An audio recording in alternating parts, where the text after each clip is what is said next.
NS মহাবিদ্যালয়ের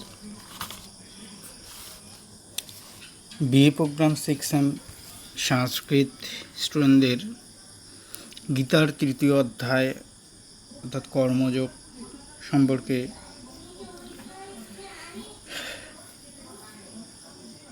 কিছু প্রশ্নের আলোচনা আজকে শুরু করছি আমি। এখানে বলা হয়েছে যে বিমূঢ়াত্মা মিথ্যাচারঃ স উচ্যতে। বলা হয়েছে যে কাকে মিথ্যাচার বা মিথ্যাবাদী বলা হয়, কাকে বিমূঢ়াত্মা বলা হয়েছে, কেন, এটি সম্পর্কে আমি আলোচনা করে তোমাদের বলছি। যে ব্যক্তি কর্মেন্দ্রগুলিকে হঠকারিতা পূর্বক রুদ্ধ করে মন দ্বারা ইন্দ্রগুলির বিষয়ে চিন্তা করতে থাকে তাকে মিথ্যাচারী বলে। গীতায় নিষ্কাম কর্মের শিক্ষা দেওয়া হয়েছে। এখন কোনো ব্যক্তি ধর্মীয় অনুশাসন মেনে কেবলমাত্র আচরণে আসক্তি শূন্যতা কর্মের শিক্ষা দেওয়া হয়েছে এখানে। এখন কোনো ব্যক্তি ধর্মীয় অনুশাসন মেনে কেবলমাত্র আচরণে আসক্তি শূন্যতা দেখানোর জন্য যদি হঠকারিতা করে, ইন্দ্রগুলির কর্মরুদ্ধ করে মনে মনে বিষয় চিন্তা করে, তাহলে তা মিথ্যাচার বা ভণ্ডামির নামান্তর। ইন্দ্রিয়াদির বিষয়গুলি বাহ্যত বন্ধ করে কোনো ব্যক্তি ভাবতে পারেন যে তিনি কর্মরহিত হয়েছেন, তাই তার কর্মে বা কর্মফলে কোনো আসক্তি নেই। বস্তুত কর্মের দ্বারাই কর্মফলের আকাঙ্ক্ষা ত্যাগ করতে হয়। যিনি প্রকৃত কর্মযোগী তিনি কর্মের নিরত থাকবেন, তবে তার কর্ম ও কর্মফল আসক্তিহীনভাবে অনুষ্ঠিত হয়। পরিহিতে কর্ম করলে কর্মফলে আসক্তি থাকে না এবং কর্মবন্ধন থেকে মুক্ত হওয়া যায়। এইভাবে পরমাত্মা প্রাপ্তি ঘটে। তাই কর্মত্যাগ করে বাহ্যত আসক্তি শূন্যতা না দেখিয়ে মনে মনে বিষয় চিন্তা না করে নিষ্কাম কর্ম ও কর্মফলের নিরাকাঙ্ক্ষা হয়ে প্রকৃত কর্মযোগীর আচরণ করা উচিত। যিনি বাহ্য ইন্দ্রগুলিকে মনের দ্বারা সংযত করে নিরাসক্ত হয়ে কর্মেন্দ্রিয়ের দ্বারা কর্ম করেন তিনি শ্রেষ্ঠ। এই ব্যাখ্যা এইভাবে করা হয়েছে যে কর্ম করলেই তিনি কর্মবন্ধনে পড়েন তা নয়। কর্মেন্দ্রিয়গুলি যাতে অসংযত হয়ে যথেচ্ছভাবে আচরণ করতে না পারে তার জন্য কর্মেন্দ্রিয়গুলির নিয়ন্ত্রণ প্রয়োজন। শুভাশুভ পাপ পুণ্য কর্তব্য অকর্তব্য বিবেচনা করে মন কর্মেন্দ্রিয়গুলিকে পরিচালনা করবে, আর তার ফলেই সেই কর্মযোগী কর্ম করলেও কর্মবন্ধনের দ্বারা আবদ্ধ হন না। সেই জন্যই কর্ম পরিত্যাগকারী অপেক্ষা নিষ্কাম কর্মযোগী শ্রেষ্ঠ। গীতার তৃতীয় অধ্যায়ে আবার বলা হয়েছে যে দুষ্টের দমন ও সৃষ্টের পালনকারী ভগবান শ্রীকৃষ্ণ যখন অধার্মিক ব্যভিচারী উদ্ধত অহংকারী কৌরবগণকে সমুচিত শিক্ষাদানের জন্য কুরুক্ষেত্রের রণাঙ্গনে উভয় পক্ষীয় সৈন্যের মধ্যস্থলে তৃতীয় পাণ্ডব অর্জুনের রথ স্থাপন করেন, তখন আত্মীয়বর্গ দর্শন করে তিনি বিমোহিত, শোকগ্রস্ত ও ক্লীবতাপ্রাপ্ত হন। ক্লীবতাপ্রাপ্ত অর্জুনের অজ্ঞানতা দূরীকরণের জন্য সংসারের অনিত্যতা বর্ণনা করে আত্মার স্বরূপ বর্ণনা করেন।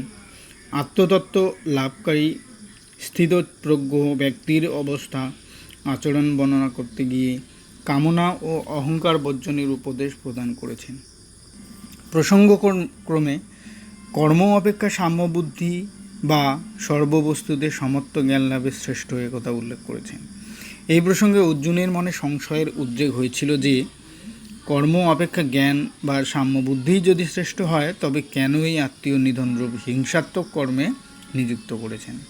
উপরোক্ত প্রশ্ন বা জিজ্ঞাসার উত্তরে ভগবান বলেছেন যে ইহজগতে কর্মমার্গ ও জ্ঞানমার্গ মুক্তির উপায়।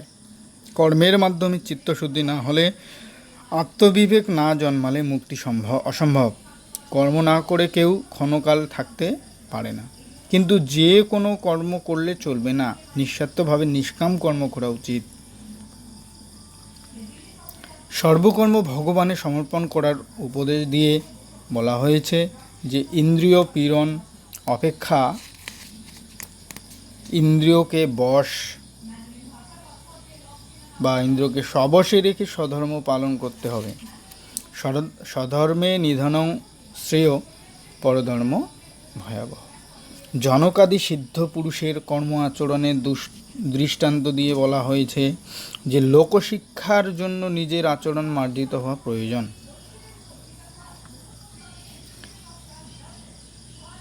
মমত্ব বুদ্ধি বা অহংকার মানুষের মুক্তির অন্তরায়, মানুষ কামনার বশবর্তী হয়ে পাপাচরণে প্রবৃত্ত হয়। স্বধর্ম ত্যাগ করে পরধর্ম গ্রহণ করে কর্তব্য ভ্রষ্ট হয়। কামনাই সকল অনর্থের মূল। শ্রেয়মার্গের পরম শত্রু, তার জীবনের প্রতি ক্ষেত্রেই কামনা পরিহারের উপদেশ এই অধ্যায়ের মূল বক্তব্য। এই অধ্যায়ে যজ্ঞকর্মের কথা বলা হয়েছে। যাগযজ্ঞাদির মাধ্যমে চিত্তশুদ্ধি ঘটে, অনাসক্তি আসে, ফলাকাঙ্ক্ষা ত্যাগের প্রবৃত্তি জন্মে। যজ্ঞ বলতে আমরা সাধারণত বৈদিক ক্রিয়াকে বুঝি, কিন্তু এই অধ্যায়ে যজ্ঞ শব্দের দ্বারা ঈশ্বরের আরাধনা বা প্রীতি কামনায় কর্ম করার কথা বলা হয়েছে। অনন্ত মাহাত্ম্য সমন্বিত গীতা ধর্ম, অর্থ, কাম, মোক্ষ এই চতুর্বর্গ ফলপ্রাপ্তির উপায় বর্ণিত হয়েছে। বোঝাতে চাওয়া হয়েছে জগতের সমস্ত কিছু অনিত্য, ক্ষণিক। একমাত্র শাশ্বত বা চিরন্তন হল আত্মা। সেই অবাঙ্মনস্গোচর আত্মাকে জানতে হলে জ্ঞান লাভ প্রয়োজন। অন্তরের অজ্ঞান দূরীভূত করে আলোকাভিলাষী হওয়ার জন্য নিষ্কাম কর্ম করতে হবে। কারণ নিষ্কাম কর্মের মাধ্যমে চিত্তশুদ্ধি ও আত্মবিবেক হয়। জীবদ্দশায় ক্ষণকালও কর্ম না করে কেউ থাকতে পারে না। তাই ইন্দ্রিয় সংযমপূর্বক বিষয় বাসনা পরিত্যাগ করেই কর্ম করতে হবে। তবে যে ব্যক্তি ইন্দ্রিয় সংযম করেও বিষয় বাসনা পরিত্যাগ করতে অসমর্থ হয় সে মিথ্যাচারী। কিন্তু যিনি মনের দ্বারা জ্ঞানেন্দ্রিয়গুলিকে সংযত করে অনাসক্তভাবে কর্মেন্দ্রিয়গুলির দ্বারা কর্ম সম্পাদন করেন তিনি শ্রেষ্ঠ। কর্ম বলতে শাস্ত্রবিহিত কর্মের কথা বলা হয়েছে। নিত্য নৈমিত্তিক কর্মাদি সম্পাদনের মাধ্যমে শরীর যাত্রা নির্বাহ করতে হবে। জনক, অশ্বপতি প্রভৃতি রাজস্বীবর্গ লোকশিক্ষার জন্য নিষ্কাম কর্ম করে গেছেন। অসৎ পথ ত্যাগ করে নিজে নিবৃত অন্যকেও সেই পথের দিশারি করা মহৎ ব্যক্তিবর্গের কর্তব্য। শ্রেষ্ঠ ব্যক্তিবর্গ যা যা আচরণ করেন অপর সাধারণ ব্যক্তিবর্গ তা অনুসরণে অগ্রসরণ।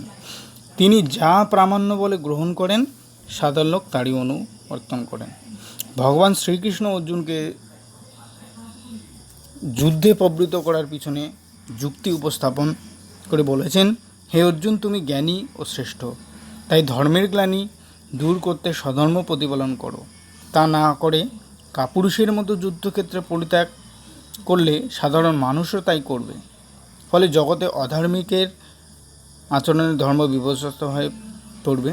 স্বেচ্ছাচারিতায় সামাজিক বিশৃঙ্খলার ধর্ম লোপ পাবে। সেই জন্য সমাজ সংস্কার ধর্ম রক্ষাতে নিষ্কাম কর্ম করতে হবে। আপনি আচরি ধর্ম পরেরে শিখাও।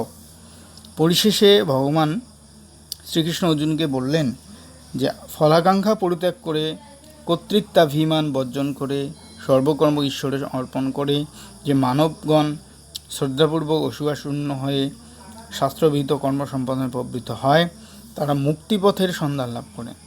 স্বধর্মের অনুষ্ঠান দোষযুক্ত হলেও তা করা কর্তব্য।